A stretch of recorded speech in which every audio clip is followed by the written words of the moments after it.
Sir, GPL 5 का आयोजन किया जा रहा है, क्या मकसद है, कब कब से शुरू होने जा रहा है? देखिए जी, इसको हम पहले रजिस्ट्रेशन शुरू कर रहे हैं, अप्रैल के आसपास शुरू करेंगे, मिडल ऑफ आईपीएल के आसपास। और मेन उद्देश्य ये है कि मैं प्रतिभा, गांव-गांव से प्रतिभा को ढूंढना चाहता हूं और उसमें आपको फास्ट बॉलर मिल जाए, उसमें आपको अच्छा एक स्पिनर मिल जाए।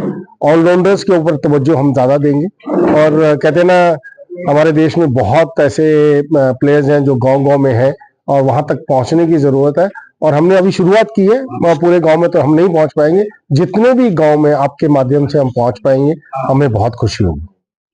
अभी बच्चा अगर कोई ज्वाइन करना चाहता है तो कैसे ज्वाइन कर सकता है? उनको हमारा ग्रामीण प्रीमियर लीग .com का एक वेबसाइट है, उस पर रजिस्ट्रेशन उनको दिखेगी और कुछ फॉर्मेलिटीज उनको करनी है, भरना है। हमारे पास पूरा डाटा आएगा बच्चे का, एंड देन हमारे कोचेस और हमारी मैनेजमेंट उनसे टच में रहेगी। फिर उनके ट्रायल्स होंगे, देन उनका स्टेप आगे डिसाइड होगा। ऐसे जो बच्चे सिलेक्ट हो जाते हैं, जो उसमें अच्छी प्रतिभा दिखाते हैं, तो उनको कहाँ-कहाँ अवसर मिलेगा? देखिए, उनको बहुत अवसर मिलेंगे। हम एक टीम बनाएंगे जो पूरे इंडिया में ट्रैवल करेगी, कम से कम 5 डेस्टिनेशंस में ट्रैवल करेगी।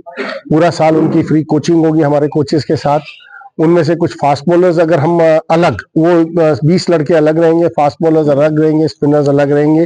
वो पूरा साल हमारे एक फास्ट बॉलिंग का पूरा यूनिट है जो उनको तेज गेंदबाजी सिखाएगा। स्पिनर्स का अलग यूनिट है, वो स्पिनर्स को अलग सिखाएगा। तो हमारी कोशिश यही है कि जी, जितने प्रतिभा हम अच्छे बच्चे ढूंढ पाए और अगर हमें मिलते हैं तो बहुत खुश होऊंगा मैं उसमें।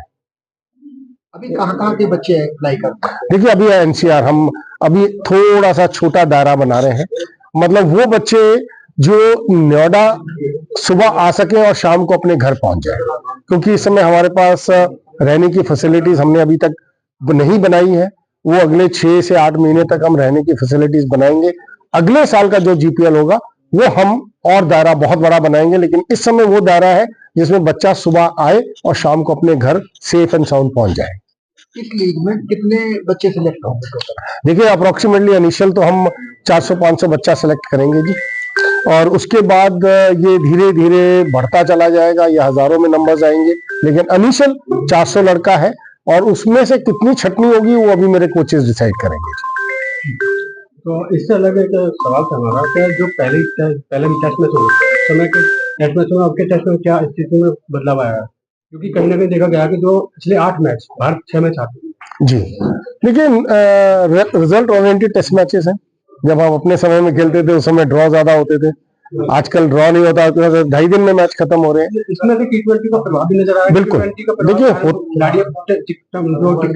नहीं टिक्कर नहीं, लेकिन थोड़ा प्रभाव वो आजकल, वो समय जैसे मैंने कहा ड्रॉ नहीं होते हैं, हर समय रिजल्ट ओरिएंटेड है।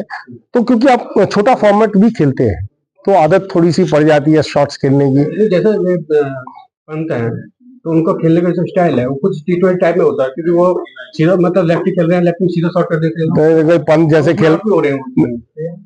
खेल रहा है उसको ऐसे खेलने दीजिए। हाँ, वो वैसे ही रन बनाएगा और बहुत अच्छे रन बनाता है।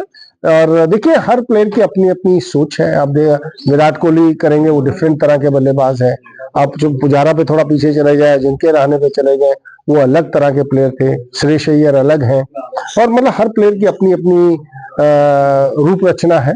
और रोहित शर्मा थोड़ा तेज खेलते हैं और 3 नंबर पे जो आएगा वो अलग खेलता है। तो सबको अपना अपना सोचना है कि अपने आप को ढालना। देखिए, सब प्रोफेशनल क्रिकेटर्स हैं, अपने आप को ढालना जरूरी है। जब फास्ट आपने बात की फास्ट ऑलराउंडर, तो क्योंकि भारत के पास सिर्फ एक, मुझे लगता है कि नीतीश कुमार ही जो थे वो फास्ट बॉलिंग में थे, तो ये कहीं कमी भी। बिल्कुल, देखिए जो कमी है हमें मान लेनी चाहिए। अगर ऐसे जैसे मैं आज ये भाटी जी और सुनील नागर की बदौलत आज मैं उठकर ये चीज कह रहा हूँ, क्योंकि देखिए आपको उसके लिए ग्राउंड चाहिए। आप अगर आकर थोड़ी मदद कर, आपको पता होना चाहिए, अगर मुझे सब कुछ क्रिकेट ने दिया है और मैं अगर क्रिकेट को कुछ वापस दे रहा हूं, तो मुझे पता होना चाहिए कि देश को या इस समय हमारी टीम को जरूरत किस चीज की है। हमें ऑलराउंडर्स की जरूरत है, तो हमारे एक्स क्रिकेटर्स को थोड़ी मेहनत करनी पड़ेगी कि देश का भला हो। तो थोड़े ऐसे ऑलराउंडर्स ढूंढे जाए। देखिए ये सिलेक्टर्स का काम है, लेकिन सिलेक्टर्स भी कितना जाएंगे, लेकिन अगर हम लोग सब मिलकर उनकी मदद करेंगे तो भारतीय टीम को ही फायदा होगा, भारतीय टीम आगे जाएगी। लास्ट सवाल एक और है, जो अभी गौर भास्कर ट्रॉफी हुई है उसमें भारत को जो नहीं बुलाया गया, तो क्या ये उनका अपमान की बात है? इसमें आपको क्या लगता है? मुझे वैसे एक्चुअली आइडिया नहीं, लेकिन गावस्कर जी तो गावस्कर जी है, मेरे पहले कप्तान रहे हैं, मेरे लिए तो वो सर्वोसर्वी हैं।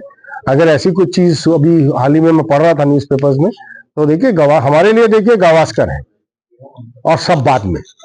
अगर उनका अपमान होता है तो हम सबका अपमान है, वो सबसे इंपॉर्टेंट है। मेरे देश का प्लेयर मेरे लिए सर्वोसर्वी है, दूसरे देश का प्लेयर बाद में।